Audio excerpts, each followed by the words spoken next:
Okay, let's dive in. We're going deep today on a dynamic that's really reshaping things globally. We're Absolutely. talking about the U.S.-China rivalry. It's getting more intense, and it's not just politics. It's hitting global systems hard. Trade governance, technology. It really touches almost everything, doesn't it? The rules for global commerce, what's next for tech. That's right. It's one of the defining issues right now. And what's great is you, our listener, you've brought together some really sharp source material for this deep dive. We've got a review of Kristen Hopewell's book, Clash of Powers, that really gets into the trade governance side, Hmm. plus some other pieces you flagged that explore the tech and AI angles. Right. So our goal here is basically to unpack the key stuff from these sources you've given us, try to understand the different pieces of this competition, and, figure out what it all means for the world and for you. Okay, let's get started. First stop, the foundation. How this rivalry is messing with global trade governance. Right. So think of global trade governance like the rule book, the umpires for international business, the WTO, the World Trade Organization. That's been the main arena. Dominated for a long time by Western countries, yeah, particularly the U.S. Exactly. And Kristen Hopel's book, Clash of Powers, makes a really strong argument. China's huge economic growth is now directly challenging that U.S. dominance in setting the rules. Her research sounds pretty solid, like 200 interviews, WTO archives. Oh, yeah, very thorough. Hmm. Interviews, archives, government docs. It paints a really clear picture of this power shift. And she talks about something called the China paradox. What's that about? It's really about China's unique spot. See, in the WTO, it's technically still a developing nation. Which gives it certain advantages, flexibilities. Correct. But at the same time, it's obviously a massive global economic force, world's biggest exporter, major investor. So it's kind of playing both sides. Yeah. Developing nation perks, superpower clout. That's the paradox. And that, mixed with the U.S. rivalry, just creates a lot of friction in these established systems. You can see how it must put a huge strain on bodies like the WTO, the OECD. Absolutely. The book talks about significant gridlock. Negotiations just stall. Making new rules becomes incredibly difficult. And this isn't just abstract, right? The sources point to specific areas where this gridlock is obvious, like agricultural subsidies. Yes, that's a major one. China argues it needs subsidies for food security, leaning on its developing status. But the U.S. and others see it as distorting the market. Exactly. And Hopla argues this has basically turned the old North-South debate over farm aid into a direct U.S.-China fight, freezing progress on cutting subsidies worldwide. Although it's fair to mention one piece you gave us adds a bit of nuance there, pointing out that most of China's support is actually for food eaten domestically. And, big European players like Germany, France, they're massive agricultural exporters too. That's a crucial point. It's complex. Fisheries are another good example from the sources. Yeah, China's huge fishing fleet. Right. Widely seen as the world's biggest subsidizer for its fleet. This fuels massive industrial fishing, contributes to overfishing, environmental damage. It's a huge problem. And when the WTO tries to limit these harmful subsidies, China pushes back, asking for special treatment, exemptions, citing its status again. It directly clashes with global conservation goals. then there's something called export credits. The sources highlight China's use of these. Yeah, this is interesting because it's partly outside the main WTO rulebook. It's about how countries finance their exports. Export credits are like government-backed loans or insurance to help foreign buyers purchase your country's goods. Okay, and China's system is different. Well, it largely operates outside the guidelines set up by the OECD. That's the club of mostly richer countries. So how does being outside those guidelines give China an advantage? Their credits can offer much, much better terms, like really low interest rates, way longer repayment times compared to what OECD countries typically offer. So it makes Chinese goods and projects way cheaper and more appealing overseas. Exactly. It gives their companies a big competitive boost that critics say isn't really based on pure market competition. And this connects to financing things like coal plants too, doesn't it? Spot on. The U.S. and others use the OECD framework to try and limit export credits for building new coal power plants, for climate reasons. But China isn't in that OECD agreement. Right. And since China provides huge amounts of financing for coal plants around the world, it kind of undermines those efforts to restrict funding and hit environmental targets. Wow. It's quite a journey for China in these institutions.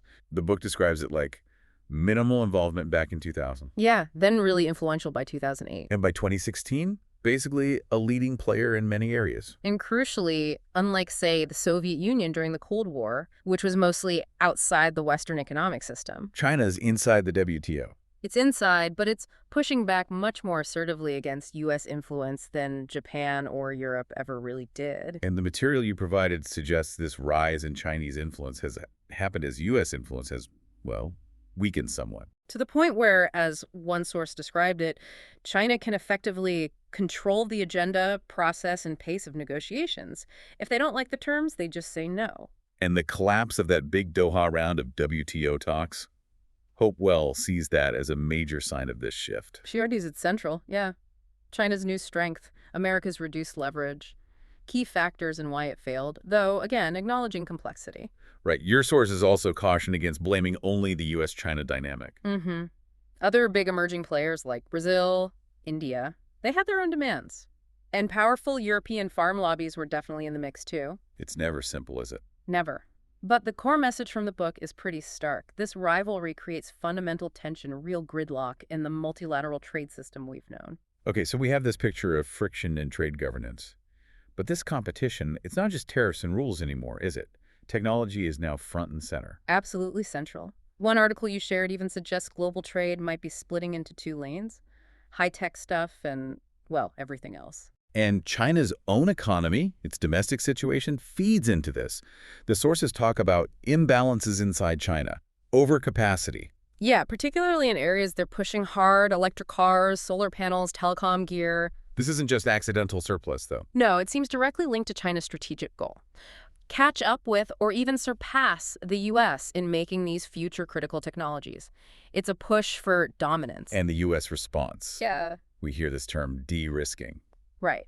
The stated aim is to rely less on China for critical tech and, crucially, to stop China getting access to certain advanced technologies. Driven by concerns about IP theft and tech with military uses. Exactly. That's the U.S. justification. Accusations of intellectual property violations, worries about dual-use tech boosting China's military. But China sees it differently, based on the sources you gave us. Oh, yeah. Their perspective, often via state media, is that the U.S. isn't de-risking, it's creating risk, disrupting supply chains, undermining stability. They say they're open to cooperation if it benefits both sides, but they won't just stand by if the U.S. tries to block their high-tech growth. So this disagreement, it's pushing them down different paths.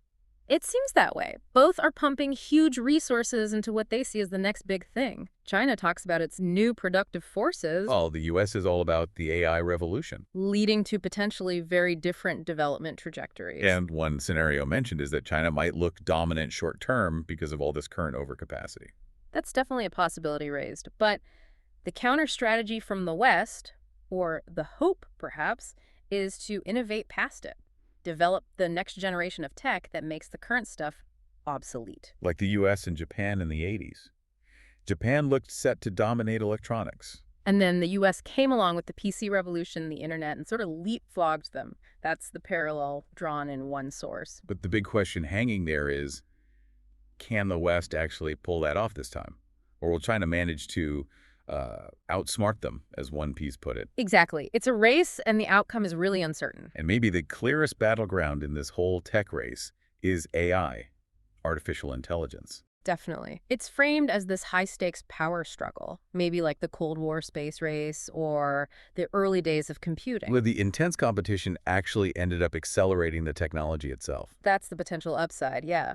Fierce rivalry could push AI forward much faster globally. Both sides have huge ambitions. China's aiming for global AI leadership by 2035. And the U.S. wants the same, presumably. Pretty much. And you sometimes hear the argument, mentioned in your sources, that China has these big structural advantages, especially data. Right. The Saudi Arabia of data idea, that having massive data sets is the key to better AI. But, and this is a big but, the sources you provided immediately follow that up by highlighting several pretty significant potential vulnerabilities China faces in AI. Okay, so it tempers that idea of inevitable Chinese dominance. What are these vulnerabilities? One mentioned was maybe too much focus on facial recognition. Yes, exactly. Billions poured into companies like SenseTime, Magpie, focused on facial recognition and surveillance tech. Which is obviously advanced tech. For sure. But the question raised is, does focusing so much talent and capital there divert resources from developing AI for other vital areas?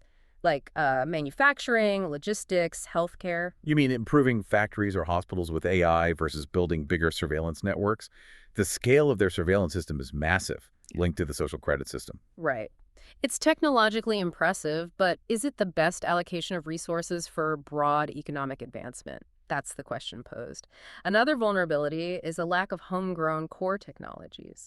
This was the point made by that Chinese tech leader, Pony Ma. Yes, a really striking quote. He basically said, it doesn't matter how good your apps are, your mobile payments. If you don't control the fundamental building blocks, the advanced chips, the mobile operating systems like Android, the PCOS like Windows. You're building a house on sand. That was his phrase. That was it. Yeah. Because China still relies heavily on imports for that really foundational tech. And remember that ZTE incident in 2018.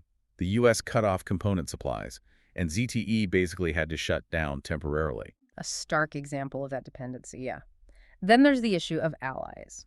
Meaning China doesn't have many deep tech partners. Relatively few, especially compared to the U.S. Yeah. The U.S. works closely with countries like Canada, the U.K. on cutting-edge AI research. China has some partnerships, like SenseTime had one with MIT, but the sources suggest they need many more strategic R&D allies. Okay.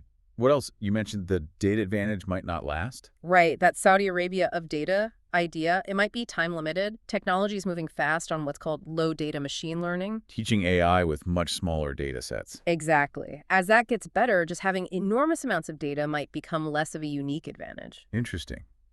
And the last point, about thought leadership. Yeah, the sources note that while China has brilliant AI engineers, the sort of foundational, original theoretical breakthroughs in AI, that's a newer phenomenon there compared to the West, which has figures like Geoffrey Hinton, the godfather of AI. So putting it all together, China's got the 2035 AI supremacy goal, but these vulnerabilities, the focus on surveillance tech, reliance on foreign core tech, fewer allies, maybe shrinking data advantage, newer theoretical leadership, they suggest it might be harder to reach that target than it looks. And the resources going into facial recognition might mean slower progress in applying AI to really transform other sectors like factories or healthcare. Okay, so we've covered the trade gridlock, the intense tech rivalry. Let's try to connect the dots now. Why is China pursuing this strategy? Why all this friction now? A key part of the explanation, according to your sources, lies in China's own domestic challenges. Things like relatively weak consumer demand, lower consumer confidence. And why is confidence low? The sources mentioned a few reasons. Yeah, several potential factors. Maybe uncertainty about property rights linked to the anti-corruption drive, the economic and psychological hangover from severe COVID lockdowns, the lack of a strong social safety net, which forces people to save huge amounts for health or retirement instead of spending. And even things like nationalistic rhetoric, making people feel they need to save more. That was mentioned too. So with this weaker internal demand, China's economy becomes much more reliant on exports to keep growth going. And if you're pushing exports really hard, and you already have a trade surplus with, 179 countries? Yeah, a huge number. Then friction with trading partners is almost inevitable, right? Especially with the U.S., which wants to cut its own deficit with China. It definitely heightens the tension, and one source argues this current conflict really goes back years to the U.S. maybe not effectively ensuring China played by the spirit of the rules after it joined the WTO in 2001.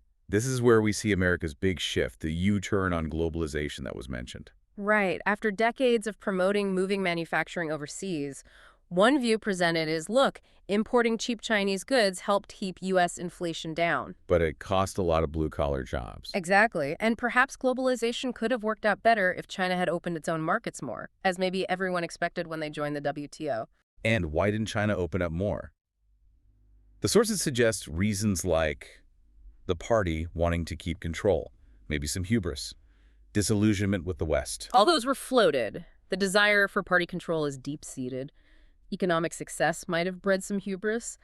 And then events like the Iraq War, Afghanistan, the 2008 financial crisis, that perhaps made the American model look less appealing or reliable from Beijing's perspective. So pulling back to the big picture presented in these sources, where does this all leave the global system today? Well, it paints a picture of the multilateral trading system, like the WTO, being pretty much stuck in gridlock. Why? Because the two biggest economies are fundamentally pulling in different directions. And while China has gotten good at blocking U.S. initiatives or rules it doesn't like, it hasn't really stepped up to proactively create new global trade rules itself. so global governance is kind of adrift in a precarious spot. That seems to be the assessment. And looking ahead, one potential outcome discussed is trade becoming more fragmented, especially splitting along tech lines, high-tech trade versus low-tech trade, as countries worry more about relying on rivals. And the sources seem pretty clear. Resolving this rivalry won't be easy, it won't be quick. No clear end in sight. And who wins, particularly in critical areas like the AI race, is still very much an open question. Which really underlines why doing this deep dive, digging into the material you provided, is so important. You really can't grasp the shifts in global power, the future of trade, where technology is heading, without understanding this U.S.-China dynamic. It's incredibly complex, isn't it? You've got the core challenge China's rise presents to the old rules, the specific logjams it creates, this intense tech and AI race with its mix of ambition and vulnerability for China, plus the internal economic pressures driving China's actions. Yeah, the stakes feel incredibly high. For both countries, obviously, but really for the whole global system. Absolutely. So, thinking about everything we've discussed, based on these sources, the gridlock in the old institutions, the diverging paths in tech and economics, maybe here's a final thought for you, the listener, to chew on. Okay.